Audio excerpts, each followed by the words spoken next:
Welcome everyone to the best sim racing weekend all year. It is the Permobile Octane Online Racing 2024 Bathurst 12-hour. It is, what a weekend this is going to be. One lap, one track, one mountain. I am Sean Moore, and joining me in the box is one Tom Maloney and Mia Rose. Top of the evening to both of you. Top of the evening to you, well, Sean. Thank you so much, mate. Glad to be here. This is definitely one of the nights to spend some time in the box and watch some absolutely elite drivers hang around here. So definitely looking forward to this one. Oh, the same comments here. We're looking forward to seeing 10 drivers do a combination of 20 flying laps, and one of them will get the pole for tomorrow morning start for the Bathurst 12-hour. Very much so. And just a quick shout out to the one and only Mike Crick. How good was that intro? That's definitely got me fired up and in the zone. So basically got 10 drivers tonight, 2 laps around the mountain. They'll get 2 flying laps to set the grid for tomorrow's 2024 Bathurst 12-hour. Super excited to get this underway. Any early predictions? I'm going for there's absolutely going to be a 58. You'll see at the top of the screen there, F. Rakmad in the Bentley. That car is back and it's doing absurd times. Hardly is an absurd driver, but that car is just absolutely hooning around the mountain. That massive V8 at the front, just pulling it up and over the hill. So I'm looking forward to seeing a 58. And before she jumps in, I just wanted to, obviously Mia Rose has jumped in here as well. This is her commentary debut. Of all the events to make your commentary debut, I reckon this is about it. Doesn't get any better than this. Oh, well, look, commentary debut and all. I've done a few bits here and there in other series, but honestly, I think, if we're going back onto predictions, I've got 2 very bold predictions that might go against everyone here. I don't think we'll see a 58 in the shootout. I think the pressure of this shootout will get to every single driver here, and we will not see a 58. And I think we'll see at least one of these cars in the wall. Either it be a little bit of a, sort of adjusting the trajectory of the car, or it'll be a massive hit. We'll see it tonight because these drivers, every single one of these drivers have pushed so hard to get their cars into this top 10 shootout, and they're going to push it even harder tonight. That is a bold prediction. I like it as well. Something out there. I've got my prediction simple. We will see 58, and I think it will be the big bad Bentley on pole.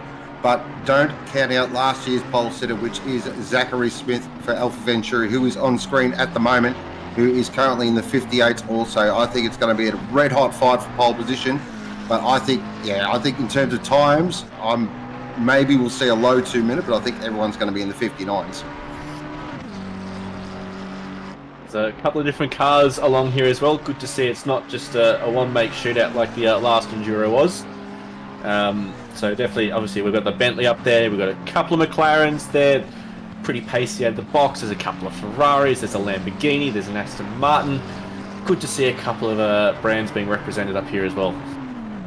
Yeah, I think it's interesting in the scope of the manufacturer we have in this shootout. But, this McLaren, even if the Bentley is the quickest car from qualifying, Rakmad did a beautiful 58.9 to get himself and the car into this shootout.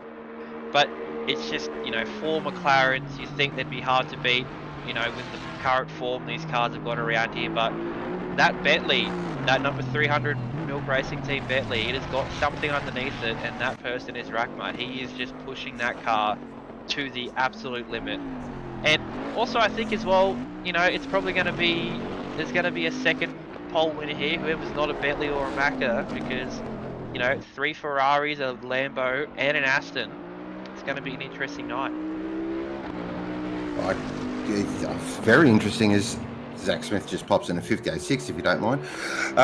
So a couple of interesting facts here. Of course, we are at Bathurst, 6.2 kilometres. It is the greatest 6.2 kilometres in the world. We all know it. We all love it. It really is ingrained in the Australian sort of sporting culture as well. Another interesting fact as well, there's only one manufacturer that's represented this shootout that was in the last shootout, and that is the Lamborghini. Every other manufacturer is brand new for this year as well. So last year, of course, was dominated by the BMWs and the AMGs, and a sneaky Honda snuck in there as well. But this year it is, as Tom mentioned, 6 different manufacturers, which is great to see, and that's what we love to see, especially in GT3 racing. Here's another smoky, I reckon, JP Senegas. in the Kovacs purple entry in the McLaren. McLaren has been pretty strong across the top of the mountain as well. He's a bit deathly across Skyline, but we'll see what JP can do, and can he maybe shake up the apple cart? It's going to be hard to go past those two at the top of the timesheets at the moment. They've got a pretty clear gap in this little half-hour shakedown session just to get themselves in the groove, see where the limits of the cars are, see where the limits of the track are, work out how to get that right front wheel just scraping along the wall at the top of the hill, and how to get it in that really narrow little window down Skyline before you tip it into the S's and the dip up. So we've got another 6 minutes of the guys just circulating, just to sort of get themselves in the groove. Yeah, and another thing as well with that is that a lot of these drivers, you know, have probably been practicing an hour or two before this shakedown session has gone up, because they want to, you know, even if they did an entire week of qualifying beforehand, they've probably done race laps, they've probably gotten used to a car with a full tank of gas, you know, extra 100 to 150 kilos in that car. It's going to feel completely different compared to what it is now. And this half-hour practice session is probably the last time they'll be able to get this car finely tuned for those 2 laps, because gotta remember, it's different compared to what we've been, you know, if you have come back to OR endurance and gone, oh, why are the shootout laps 2 laps? It's just a sign of the way this new tyre is, you know, it is still new to a lot of people, so we give them a warm-up lap and 2 laps to get that tyre into the window, and this is what these people are doing, because, you know, even if you got 2 hot laps to get a tyre in the window, that first hot lap can still be counted as a warm-up lap because that tyre's not in the window, and that's what you've got to learn. You've got to learn your first lap is a really hard warm-up lap. Your second lap is a push lap, but it can be a banker and it can be a second warm-up lap. But that third lap is going to be what you want your lap to be. So, you know, Zachary Smith at the moment, a 58.6 on top of the board. He's probably thinking, okay, if I can do that in the shootout, I'm fantastically perfect here for a pole. Rakmad, he's not done a good lap in this session, so could be the nerves, could be the pressures, and you can see a 6/10 gap at the moment between Rakmad and Kyuden. It's going to be interesting come, you know, we've got 4.5 minutes left until we send our first driver out, and this is going to be interesting. I think this is probably going to be, if it's not the closest shootout session, it's going to be the most interesting shootout session we've ever had here. 100%. I reckon, obviously, 1 and 2, that's the gap everyone cares about. I reckon that from, you know, P3 down to P7 is going to be as tight as it gets, and all down to whether someone just manages to find full throttle out of Forest Elbow that little tiny bit earlier. Well, that sort of tiny little margin you can sometimes pull out. I reckon that's going to be the really exciting. So that's where someone can pull something out of the bag, sort of between 3rd and 7th. Yeah, definitely. And of course, it's me brought up that point earlier, just saying the pressure of a shootout. It's something completely different. You know, we've all done 30-minute qualifying, 15-minute qualifying sessions, and you get plenty of time to get into the zone. But here, you're on the track, on your own, on camera, 2 laps, set a lap, that's it. And there's nothing higher pressure when it comes to this, and that's why I love shootouts. I think it's the greatest form of qualifying, pure and simple. Absolutely. Zach Smith absolutely just hammers that McLaren over the curb. Yeah, and also just wanted to shout, obviously you mentioned Cricky did that wonderful intro. You'll see scrolling on the bottom left corner of your screen, we've got all the liveries for these top 10 shootout cars as well. There's a couple of incredibly talented livery makers floating around, making these cars look absolutely stunning. So obviously Cricky's as well produced some little graphics for each team as they go out to do their laps. Looking forward to seeing what those look like for everyone as well. But yeah, so just worth paying attention to what these liveries look like as well there, because some of them are absolutely spectacular. And speaking of liveries as well, I've got to give a quick shout out as well. So Benjamin Hignett, he's been doing a lot of livery work. If you've seen sprints, he's done, I think, at least 15 of those cars on the grid for sprints. He's got 9 cars on this grid, including the one he's driving right now on screen. 9 of these cars he's painted himself, and 2 of them, this car and the number 300 World Racing Team Bentley, he has done these paints. So a lot of people like him give him a massive shout out, because they do a lot of work going to events like these, painting cars, making sure every single team looks stunning come the race. Definitely. Yeah, it is. It's very hard to do that livery making. As I said, said it many times. I've tried it 30 minutes in and I'm like, yeah, I'm done. So, yeah, hats off to all livery makers. Hats off to Crick with all the fantastic graphics. They look fantastic on screen as well. We are under 2 minutes to go before we send out our first driver, who will be Daniel Moffett. And there's something poetic about a Moffett at the mountain. So really looking forward to seeing how he goes. And I believe it is his debut in the shootout as well, as part of the Sim Seniors team. Craig Starkley just popped that in chat. So a big welcome to all our viewers who are having a wonderful Friday night. Beautiful day outside it was today here in Melbourne town. Look at the track temp as well, 20 degrees, and track temp of 28 degrees. Track is optimum, gripped up, ready to go. So grab yourself a quick drink now, your snacks, and get ready, because we are about to get underway for our first run-up for the Permobil 2024 Bathurst 12 hour. And a big thank you to Permobil as well, as our sponsor on board for the 2024 endurance season. They do some fantastic work, so jump on social media, go give them a follow, have a really good read of some of the stuff they do. Yeah, it really is inspirational, some of the stories I've read from Permobil, so keep up the great work, and thank you as well. While we're on the shout-out run, our broadcaster this evening is the wonderful Glenn Germain, who's put in a monumental workload to get the servers set up, to get livery set up for everyone to download, to running all the sort of the back end of OOA. He's put in an absolute ton of work. So if you're in the chat, throw a thank you Glenn's way, because he's done a ton of work and he's running this broadcast tonight as well. Here. Thanks, Glenn. And now we see the last of the cars coming along, probably finishing off their last shootout stints. We've got 10 seconds left in the session. I'm going to say that Mr. Hind is going to be our last driver. No, I think Carpenter's going to come around here. So he'll be the last driver to finish the lap. As I say that, Hind is going to fall over. They've all been told to park it. So they'll all park it up, they'll all go back to the pits, and most of them will sit there patiently waiting for their time. But as he said, first driver out, it's the 731 car, Mr. Moffett. Moffett on the mountain, synonymous name, but this Moffett is a British person, Dan Moffett.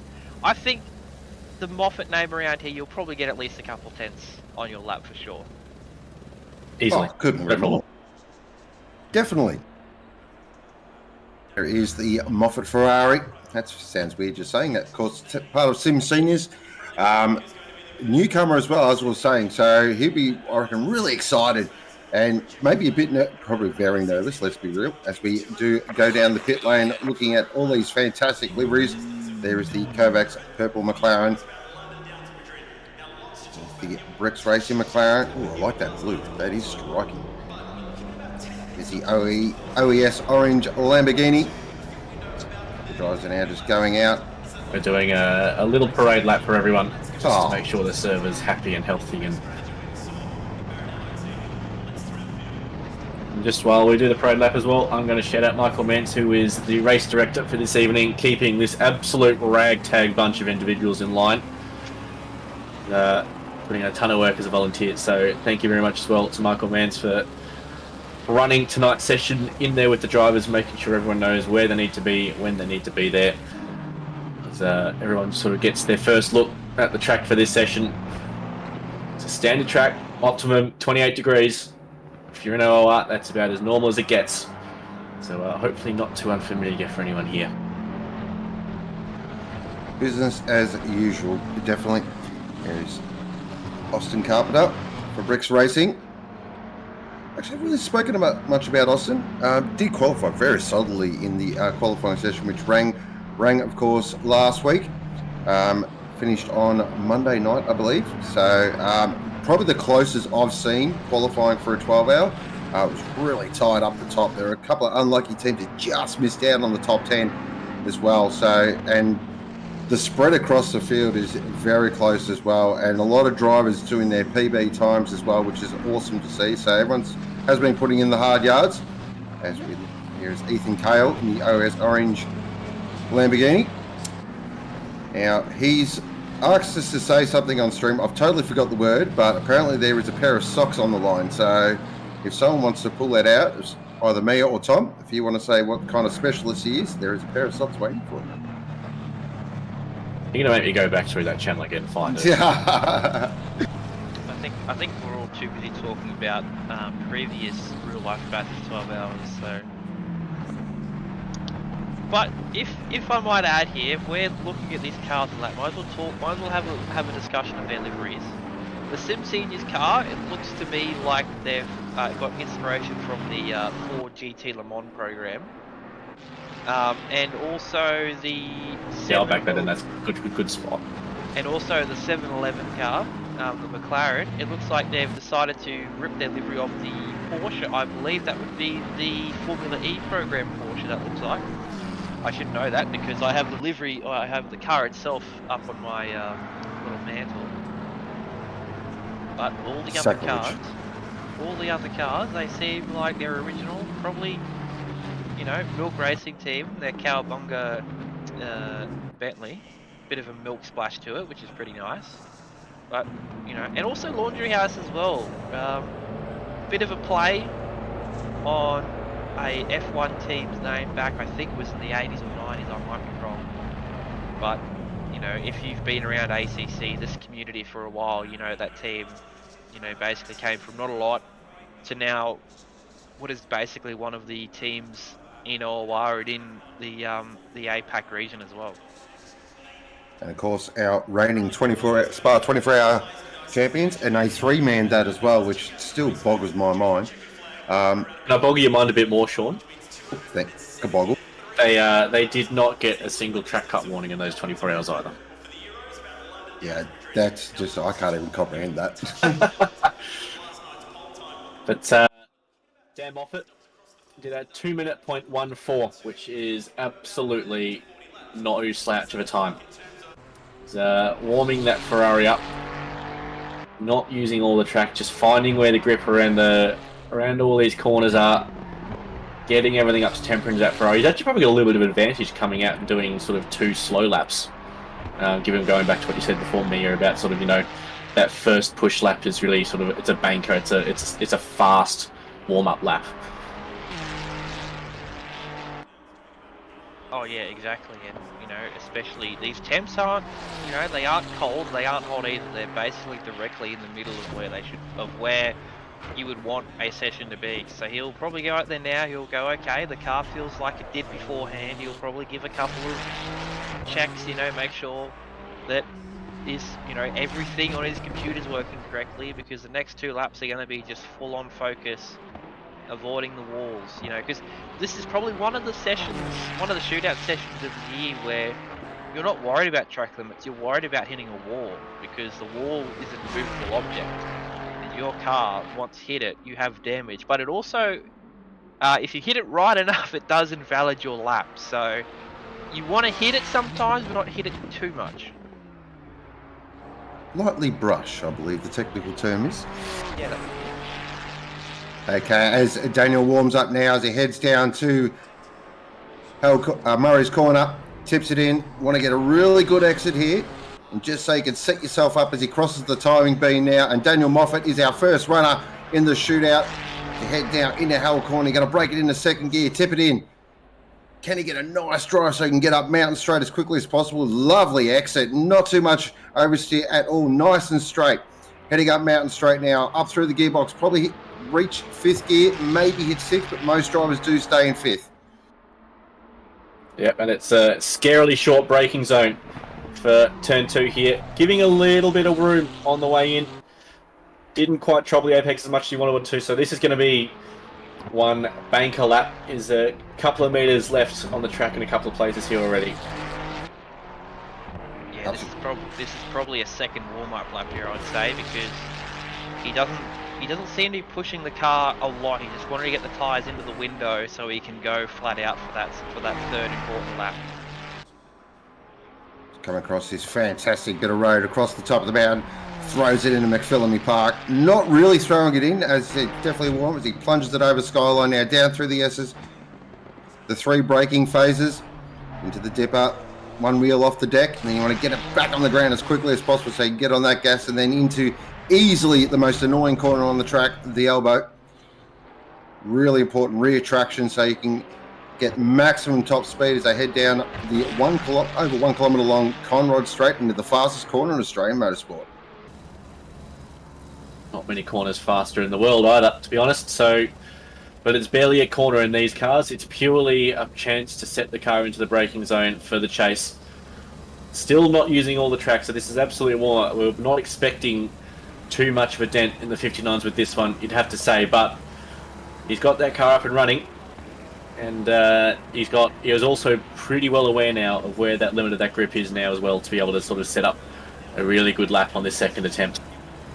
Yep, and now here we go. So 2:01.2 for his first lap. So that is, for those who are playing on at home as well, this driver, Mr. Dan Moffett, is the only one in the shootout to not have hit a sub 2 flat in qualifying last week. So if he was to go 59.9, he would get a personal best. So he comes up the hill now. He's already a 1/10.5 up going into turn 2 here.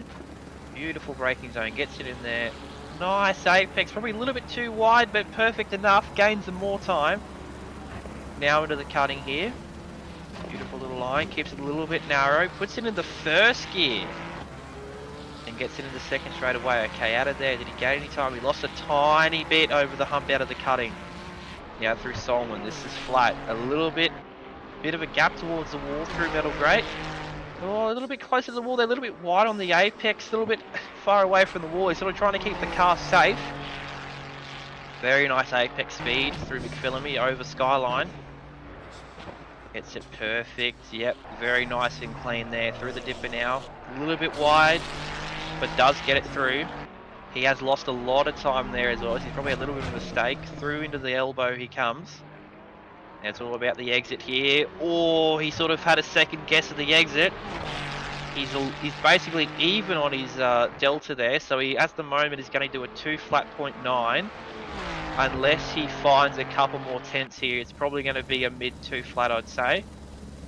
See what top speed he can find. 285, 286, 287, 28. That Ferrari is running some pretty low wing, you'd have to say. Gains a bunch of time on the entry into the chase. That is much more committed than the last attempt. So we'll be firmly in the high to mid 2 minute flats if he can keep the final corner clean. And it's going to be a 2 minute 0.795. Very, very nicely done. It is well and truly a first flag for the rest of these guys to look at. That's a solid debut for your shootout. Kept it off the wall, nice and tidy. It was lovely into the chase as well. I thought that, really nailed that. We've got Ethan Kale now, who qualified with a 1:59.795 and the 555 OES orange entry. Of course, a bit of a Silverama specialist, as he likes to be known. Of course, very quick around Silverstone as well, and I'm excited for this lap. I think this could be a bit of an all or nothing lap from Ethan Kale. He was not talking himself up, but he was definitely talking a game as he starts his fly now, and already look at that, 0.2 up. He's, of course, that early indicator is not a lot to look at. I want to see how he breaks into Griffiths Bend. Really tricky braking zone. It's a really short braking zone. You've got to get the nose tipped in. You want to dance it on the nose and then get a really nice drive out of here and use that whole entire ripper strip. That's commitment right there. Look at that. Caught a little bit of the bump as well. Wow, this is a fully committed lap early. And I'm interested to see, look at his TC. His TC's at 3. So this is interesting here because I do run the Lambo for this race and we've been running at TC1. So interesting to see such a high TC, especially on such a committed first lap. He got the wall there, but he did get so close to it out of through Metal Grate. So he's pushing it even on his first flying lap. He wants to make sure this is an amazing banker. Had to give it a dab at the top there into the dipper to get the minimum speed up. Now into Forest Elbow. Stops it into first gear to make the car stop, then shorten to second.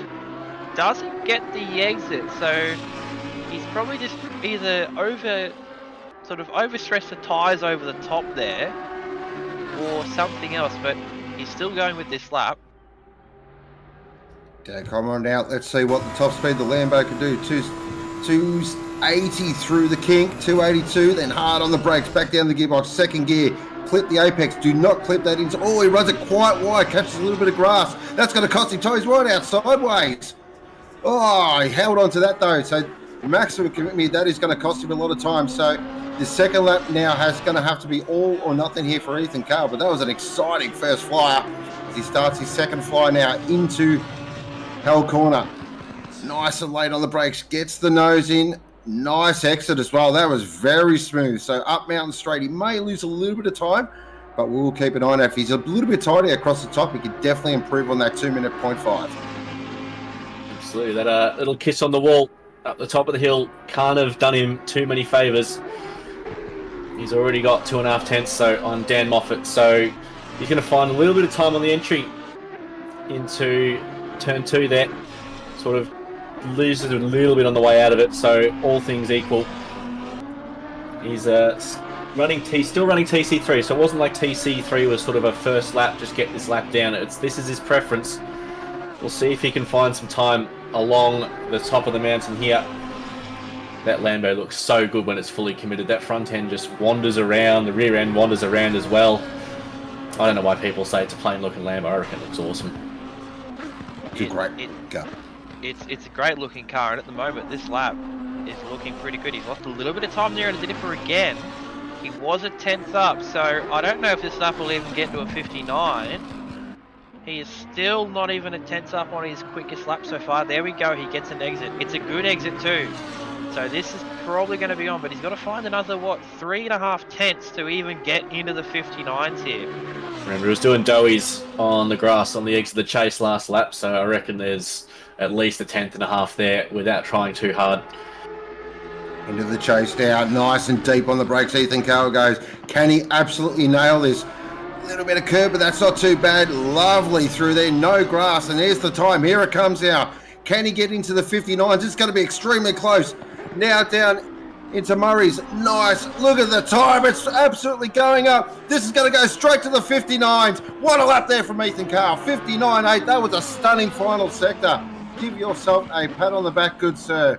What a final sector that was. And we have our first 59 early. Love it. Only 1/100th of a second slower than the lap he did in the qualifying period for this. So that is a mighty effort. Well done to you, Mr. Kale. We're waiting for the third car, Fadli Rakmad. I don't think that's correct. I think it should be the Bricks Racing 52 car. But we'll wait to sort of see. There we go, the Bentley's flashing its light for us. It is 52. It is the Aston. I believe there's a Skyler Loveling behind the wheel. And of course, that is a livery that is very well known to long-time OOR watchers. One of my personal favourites, the sun rising over the back wheels. Oh, he skates it into the cutting there, motocross style, like that. Not fast, but it looked good. Up Yeah, now. the sun rising over the wheel does not mean the wheel should be losing its grip like that. I was just trying to add some smoke to the effect of the sun rising, that's all. I think this is the, apart from the Bentley, this is the only other front engine car, the British bringing all the front engine cars to this particular shootout. Definitely, and it sounds glorious. Oh, geez, that was really close to that ball right there. Sounds, now, can he get a really good exit out of the elbow? Just get a nice bank. Oh, No, that was wide. Very wide. This will be now just be nice and smooth in the chase. Don't get any dirt on the tyres and just set himself up for a second flyer. Just have a bit of a breathe, bit of a think. Just think to yourself, where can you make time? Where can you go that little bit deeper? Where can you be that little bit more committed? And we'll see what Skyler Loveling can do in the Aston. It is great to see an Aston on the grid, on the top 10 shootout as well. Of course, most famous Aston driver at the mountain is the one and only Jake Dennis, who absolutely lit up the timing sheets a few years ago. As Skyler Loveling now starts his second fly on that. Of course, super important corner coming up here, which is Hell Corner. Get the nose in, get a nice exit, runs it really wide as well. Takes all of that curb and he heads up Mountain Straight. The amount of time he's already found, that's crazy. He's currently third of the three that are set time so far. That first lap was pretty scruffy, so but even with this improvement just out of one corner, he's going to jump Dan Moffett if you can keep it heading in a straight line up the hill and not do anything too silly, he's gaining time at every corner. And Rose, I'd say if you're improving on a banker, just finding a bit of time on every corner, that's your goal. That's all you need to do. Exactly. He'd be wanting to replay what he did in qualifying a week ago into this session, but at the moment, he's probably trying more to figure out what this car's doing on this track. Very close to the wall there through Metal Grate. Close you can get there through McPhillamy. Pretty good apex speed. That's amazing actually. Now over Skyline. Oh, that was very, very weird there from the car. I don't think even he was expecting it. Still keeps it straight. Really screwed up all the way down to the exit of Dipper.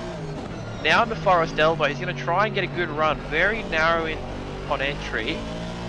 Probably didn't get the exit he wants, but he's still gaining a tiny bit on that lap time. And at the moment, if he doesn't pull something out through the chase here, this is going to put him what would be just behind Kale. So this would be a first position gain for a car, but here we go into the chase. Top speed probably won't rival the Ferrari. 286 on the brakes. Here we go. This is going to be it. Out of the chase. Beautiful exit. Probably a little bit, should have got a bit more curb there. He's got up on the Delta still. Probably not enough. Into Murray's corner. First gear, second gear on exit. Here we go. Across the line. He will get into the 50. No, he won't get the 59s. 2 minute flat point 027. He won't be happy with that, but that will get him into the race. At the moment, if everything goes lucky, he'll be P2. Absolutely. The Delta Thief, the world famous Delta Thief in that final corner there.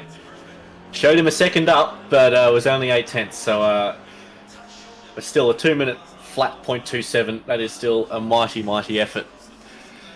We're currently watching as Ali Kyuden for GSR Esports winds the first McLaren of the session up. Show us what it can do. Here we go. This is going to be a very interesting lap to watch. The McLaren has been red hot in qualifying. Across the top, it is absolutely on rails. But as I mentioned previously, over Skyline, it is a bit of a hit and miss. You sort of say a little prayer to the motor racing gods and just hope the hell it holds on. It heads up under the tree now. Look at that, close as you like to the wall. Now down to the dirty grate. Flings it in. This is all flat through here. Incredible stuff. Slight little lift through McPhillamy. Then just kisses that outside curb and then again across the top of Sky. Oh, he's totally buggered that up. There we go. That is the McLaren in a nutshell across Skyline right there. That was very fast over the crest of the hill. And I was kind of sort of going, if you make that stick, mate, that is hats off to you because I won't be able to do that. So he's going to have to reset the brain and make sure that this next lap's going to count because otherwise that's going to put him P10 out of P10. This is also one of the things as well about doing a very quick lap here is that you do not brake before the crest of Skyline. You lift and you get that line absolutely right because if you don't, as you would have seen before with Loveling and with Kyuden then, the car would not be happy with you whatsoever. Either the rear will come out or the front will just lift up in the air. But now, Kyuden, you'll hopefully get that out of his head. You'll now restart, regroup, get ready because here comes his second flying lap, which we all hope he'll get a really nice clean lap out of this one and hopefully in the 59s. Yeah, no one wants to see two invalids. That's not fun. So we don't really know sort of what the baseline, that green minus 0.5 seconds now showing is really sort of talking to. So we'll wait to sort of see roughly where the car ends up. Some people keep an idea of sort of what time you're looking at when you go under bridges and stuff. Bugger that, just work it out when you get there. He's looking pretty committed so far. Definitely into the cutting. Nice tight line. Little skatey there on the exit, but controls it beautifully. Nice little bit of car control here from Kyuden. Very quick operator, up under the tree. Runs it really close to that wall again. Down into the grate. Right out sideways. Look at that. That was right against the wall. That's as close as you want to get. Now into McPhillamy. Best corner on the track by far. Kisses the curb. Now Skyline. Can he absolutely nail Skyline? He does. That's lovely through Skyline.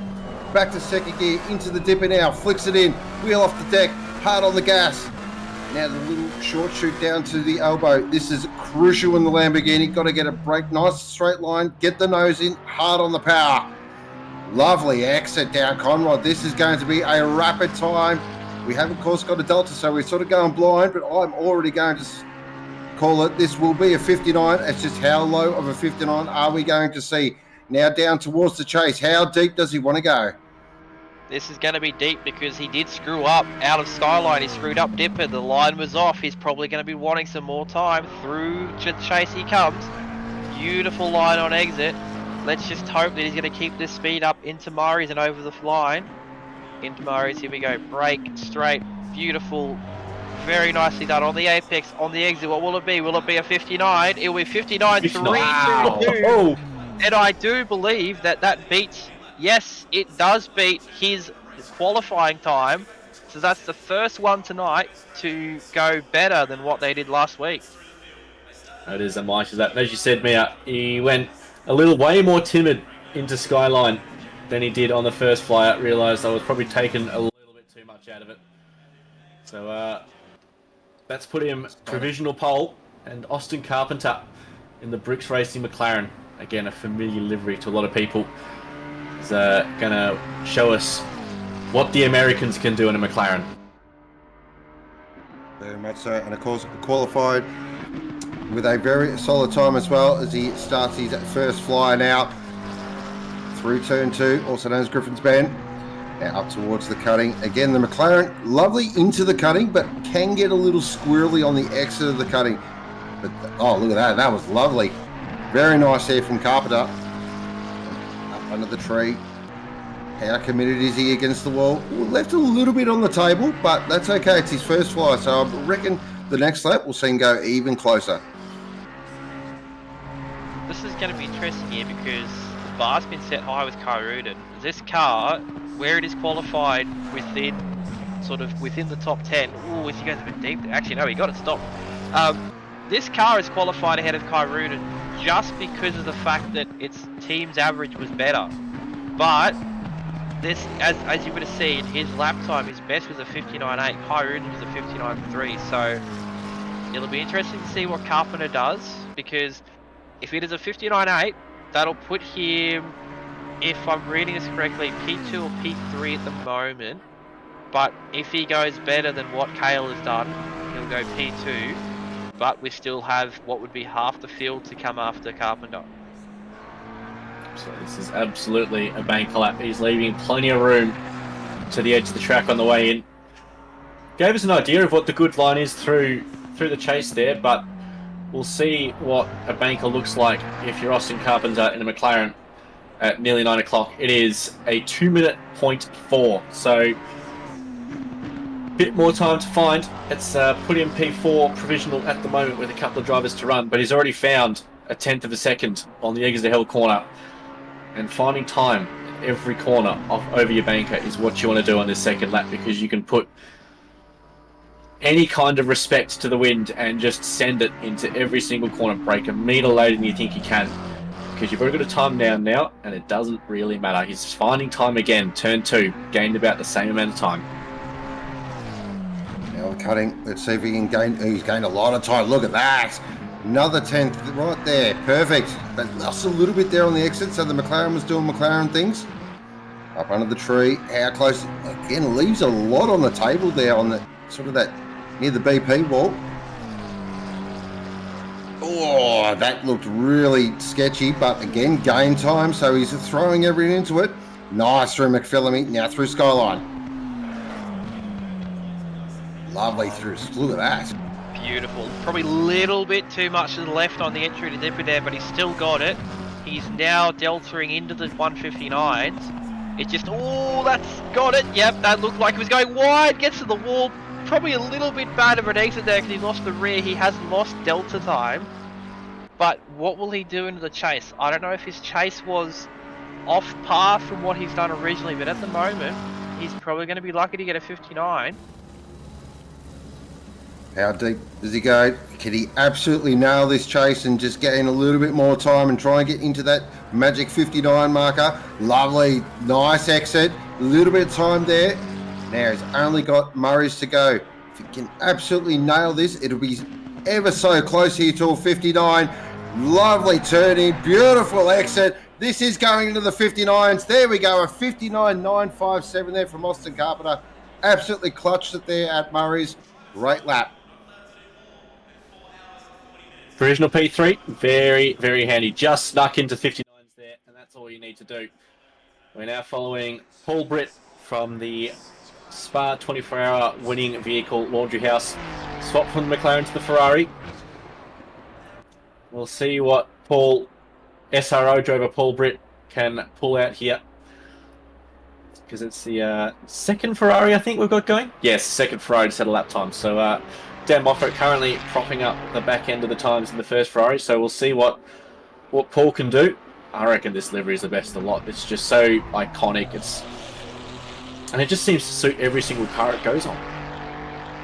It's a very rustic vibe type of livery, which on these modern cars looks very out of place because they're all carbon fibre and they're all meticulously done properly. But this car's just, bringing it back to the past. There's always some little rusty relic somewhere that you always know. And at the moment, Paul Britt, this lap, if it's a banker or if it's another warm-up, it's looking pretty good. This could be an indication of what he's going to want out of this car come the second lap. Now, interesting thing here. So an interesting fact as we now get into the rest of the session.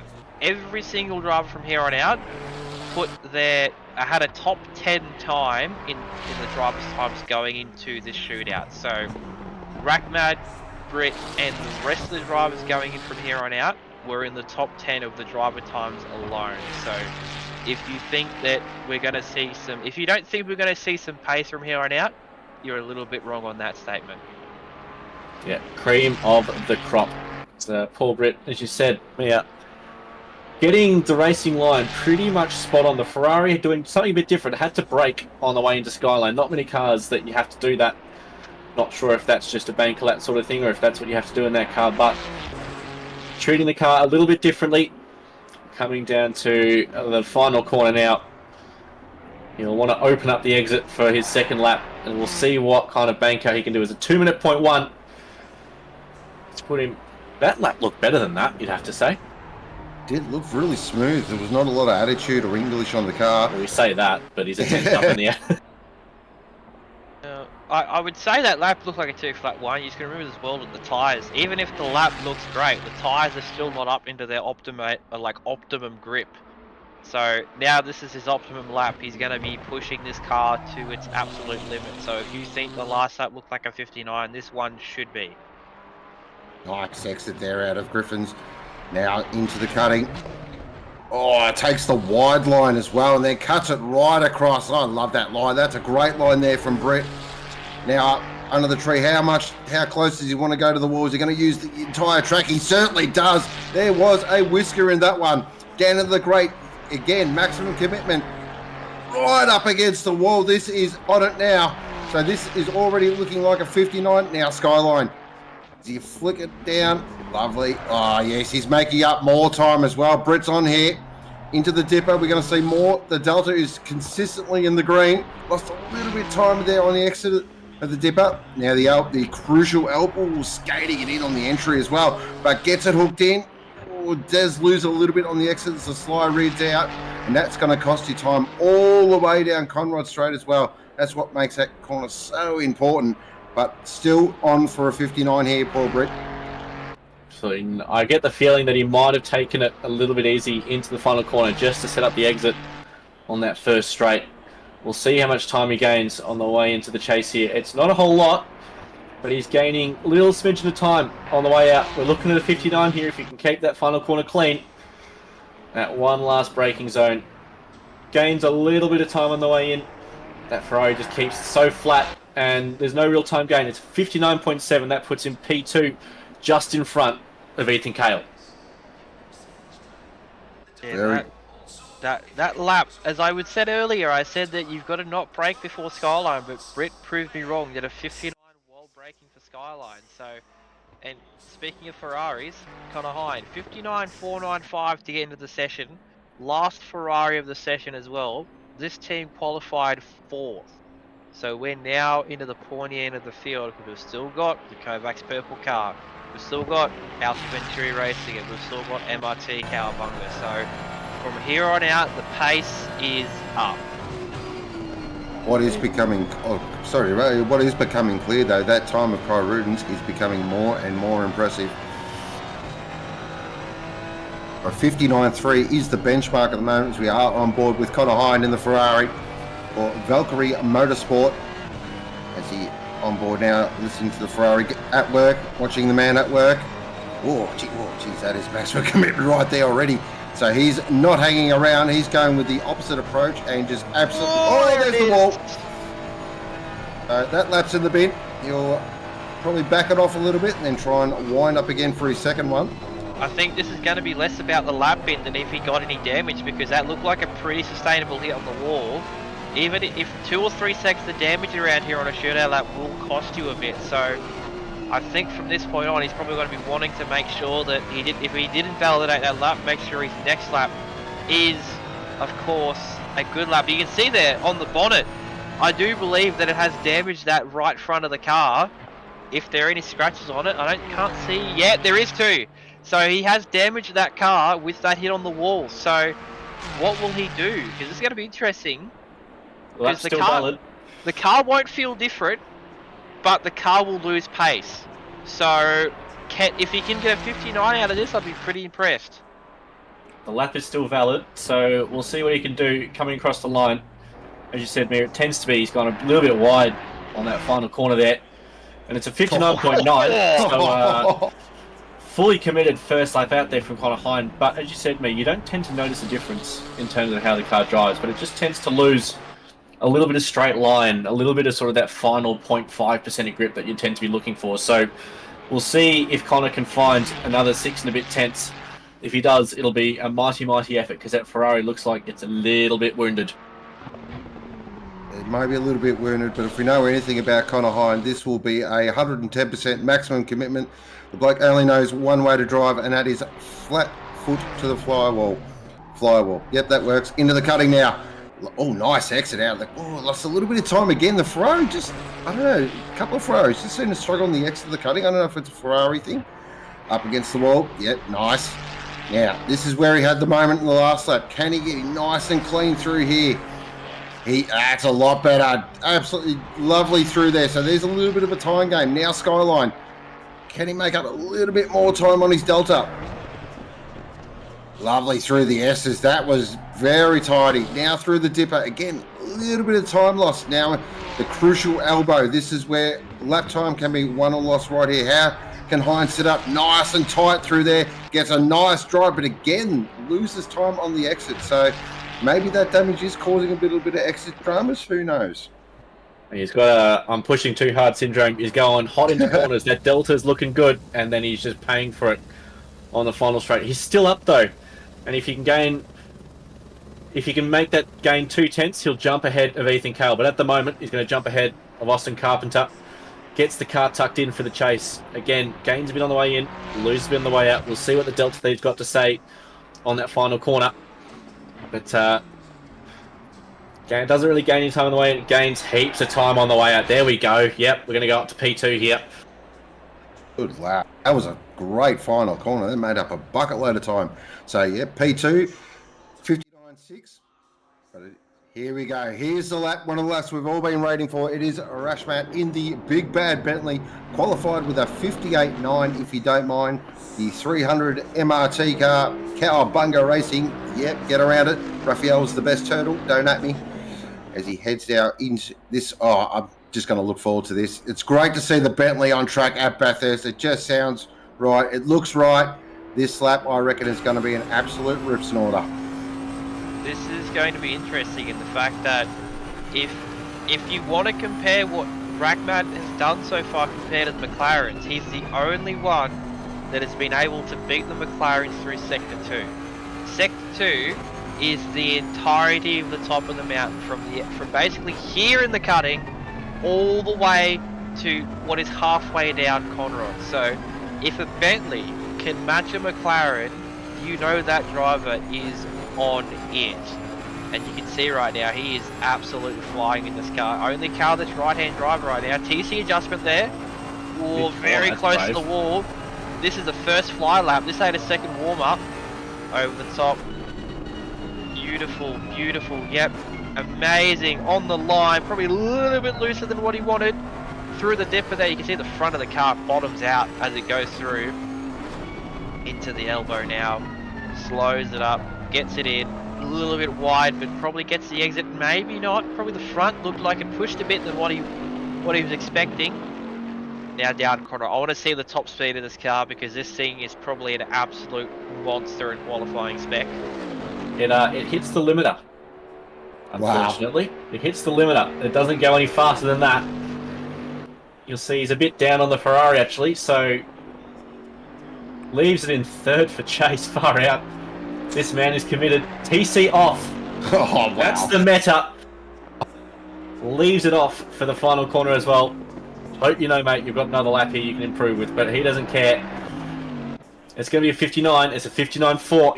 He's less than a tenth off Ali Kyuden already. Here we go. So 59.4 is his first banker as he comes through Hell Corner now. Does he gain time? He certainly does. It's 0.006. It's not a lot, but it's a time gain, and that will slowly increment up as he heads up Mountain Straight now. Heading up towards Griffiths Bend, over the hump. Here's the Bentley, absolutely in the 6th gear. He's going to back it down, probably down to 3rd gear, tips it in. Lovely line through there. Can he get a nice clean exit? He does. He uses the whole track and some. The Delta is still going up. This lap is maximum commitment here from Rakmad. We are witnessing something very special and a very special driver behind the wheel. Now up towards under the tree. Mia, what do you think so far? Well, with TC off, you know, this guy's probably put a lot of sweat laps into this car and this track because TC off in this game means you probably have done millions of hours in this game to know what the car will do. He's already 2 tenths up over the top. That apex speed is something else. A little bit of a dip on the brakes there, over Skyline, through the chassis into the dipper. Very clean, very nice. He is 3. Oh, he got the wall there on exit, but it doesn't affect him at all. Probably just a little bit of a bump. It is still valid, but he's got a lot of time. Exit, beautiful. He's 4 tenths up. Now the thing is, will he be able to get the chase correct for a 58? This is it. Strap in. Here we go. Down Conrod. He's point for a 58 is on the board at the moment. How deep does he want to go into the chase? Can he absolutely nail this and get our first 58? Does he clip that apex perfectly? He certainly does. Oh, loses a touch of time there on the exit, but now he's gaining time. A 58 right there for Rakmad. This is turning into an absolute Hollywood lap here. He's just got Murray's to go. Can he absolutely nail this corner? Look at that. Oh, this is going to be a 58 for sure. What a lap there from Rakmad. Bang, 58.855. Get excited. Wowee.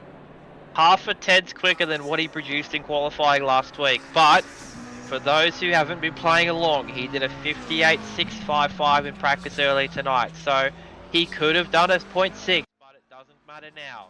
0.855, 58 in front of it. That is what you call an absolute flyer. Absolutely. Jean-Pierre Senecas, we're watching the ACC camp try and work out if there's a car on track, and there absolutely is. Out for his first flying lap, not subscribing to the TC off meta, I can absolutely tell you that. And definitely taking a little bit easy on this lap, not really pushing the absolute track limits there, just getting those tyres into the winter as Mia suggested at the start of the session. Lap 1's not where you do the money lap. But it does give you a good idea of where you're sort of going to end up, because everyone sort of gained roughly, 4 or 5 tenths when they managed to put the second lap down as well.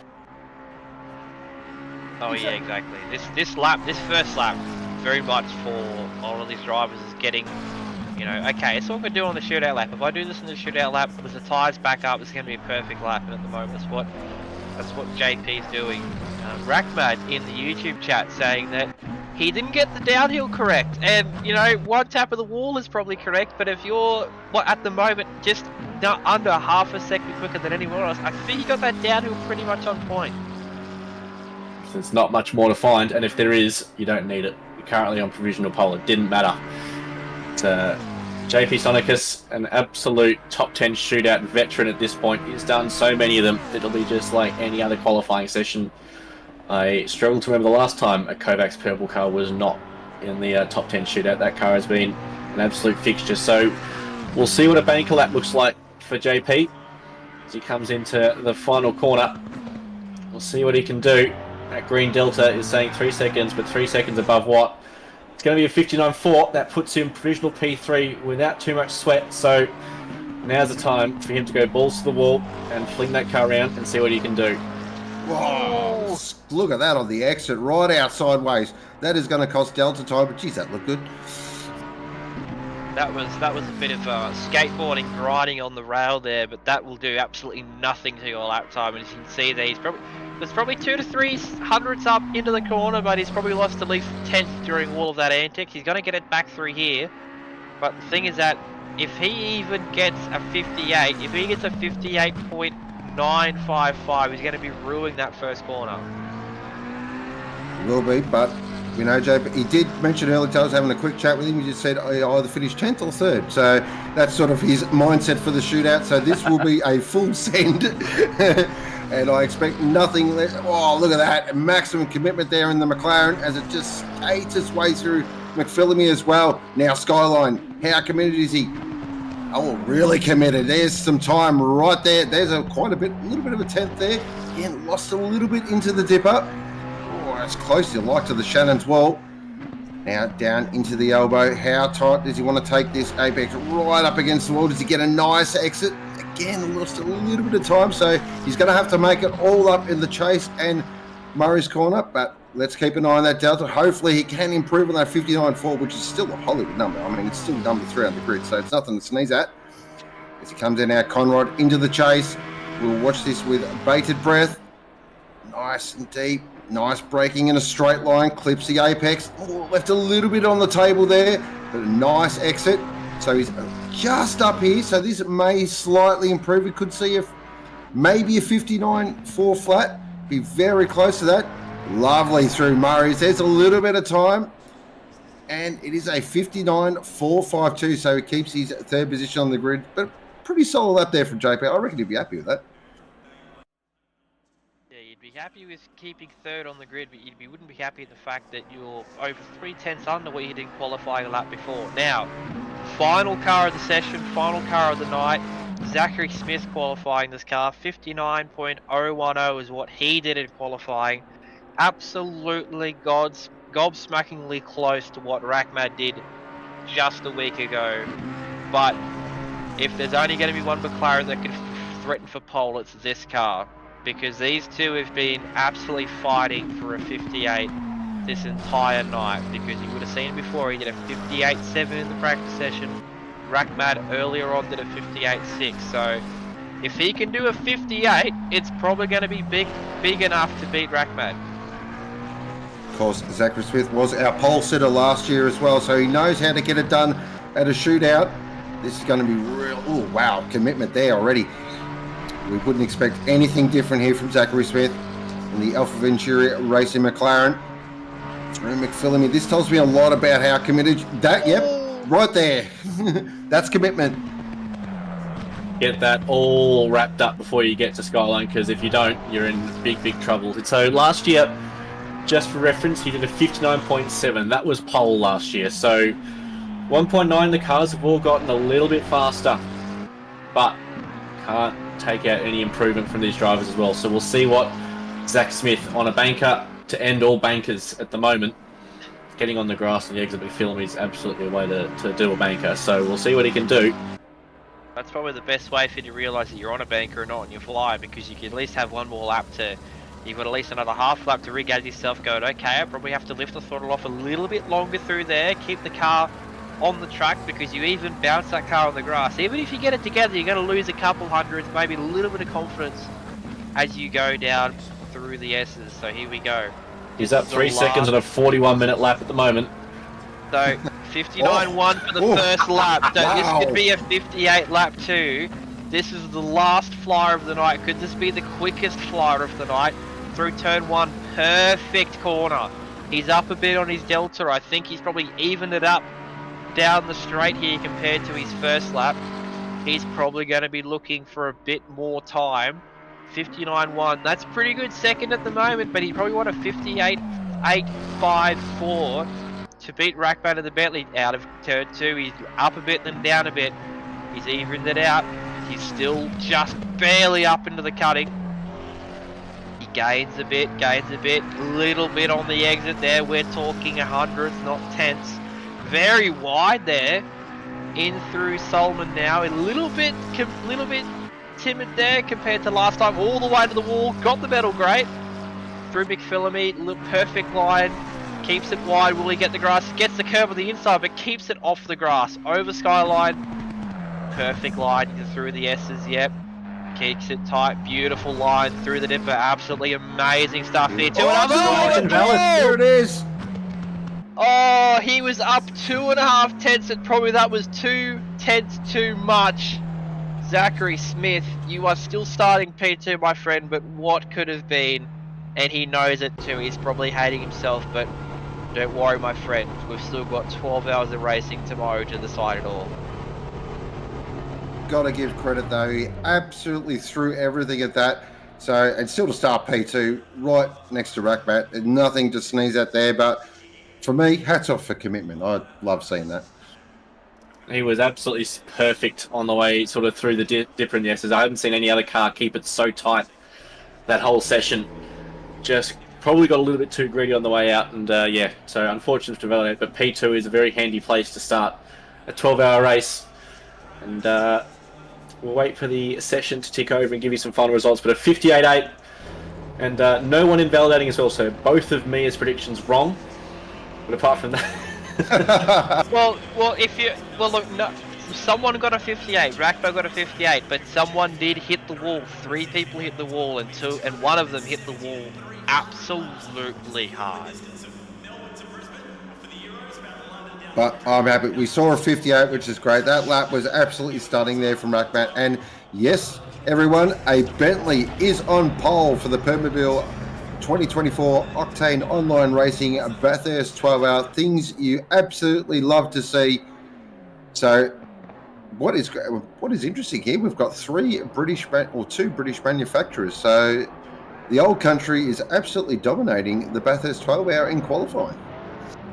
Long live the King, as Fadley leads them out for a parade lap to celebrate a pretty monumental achievement. Zach Smith will have a couple of hours to think about what could have been, but he's starting alongside Fadley, and if he gets that start right, it all means diddly squat, because the race positions are all that matter. So he's going to turn his attention to make sure he nails that start. What setup are you going to run? Is there going to be range? You had some wing for that. This absolutely is not a track where you just dump in 120 litres to your setup and go. You do need to make a couple more changes. Well, especially in cars if you are sending 58s in, because there is no way a car can do a 58 on a setup that's made for 120 litres. This is going to be interesting start for these 3, because Zachary Smith is starting on the outside.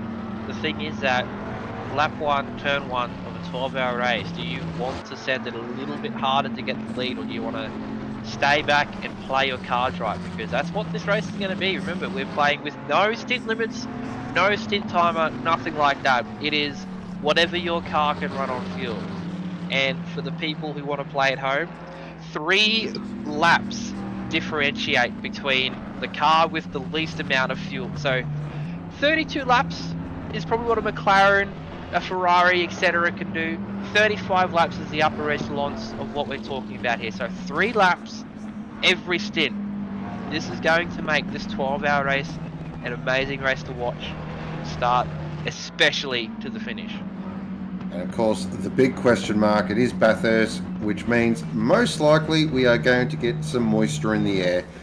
So that is just another added element that makes the 12-hour such an exciting event. And of course, this is all going to be coming live to you tomorrow. Race start at 10 a.m. Australian Eastern Daylight Time. That is, doing some quick maths here, I'll probably get it wrong, 9 a.m. up there in Queensland, and some ridiculously early time if you're in WA.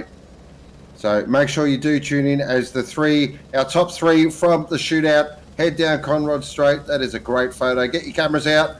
That can go straight up on the wall. Wow, I'll tell you what, that was some session. I want to give a shout out to Kyuden as well. I really enjoyed his lap. That was a bit of a clutch lap for mine, and I do love a clutch lap. So to pop that one in third position, a stunning lap there from Kyuden as well. Absolutely. To do it with no banker on the board, because remember, he invalidated, so that was full-on balls-to-the-wall stuff. And as you said, Sean, definitely looking forward to seeing 12 hours of GT3 action around the mountain tomorrow. As we've got someone in chat, 11 p.m. Friday night for us in the UK. Oof. Yeah, if you're in Europe, you're going to be doing some hard hours. But I will say this: if you love to watch your real life GT3 racing and you're going to watch this 12-hour tomorrow with us all, don't forget there's the real life one a mere week later here at the mountain, the 2024 Repco Bathurst 12-hour. It'll be a great watch. This, though, I think is going to be a pretty big spectacle in terms of our Bathurst 12 hours that we've done so far at OOR. Absolutely. As the 3 cars there come to a stop. That's it for the shootout. We've got Fadley Rakmad on pole with a 58.855, an absolutely absurd time. He's going to treat us to a little bit of a burnout as well, just to make everyone something to smile about. No one in the crowd could give a rat's though. So, yeah, we've got a bit of a night's sleep now, and then we'll see everyone in about 12 hours' time, I think. Certainly. So a big thank you to Mia and Tom for joining myself in the box. A big thank you to Glenn as well for the fantastic broadcast. Huge thank you to our race director this evening. But most of all, a huge thank you to our drivers and our viewers. I hope you enjoyed the shootout. That was an absolute blast to bring you all the action. But more importantly, it's the big one tomorrow. It is the Permobile 2024 OOR Bathurst 12 hour, live and free here on OOR's YouTube.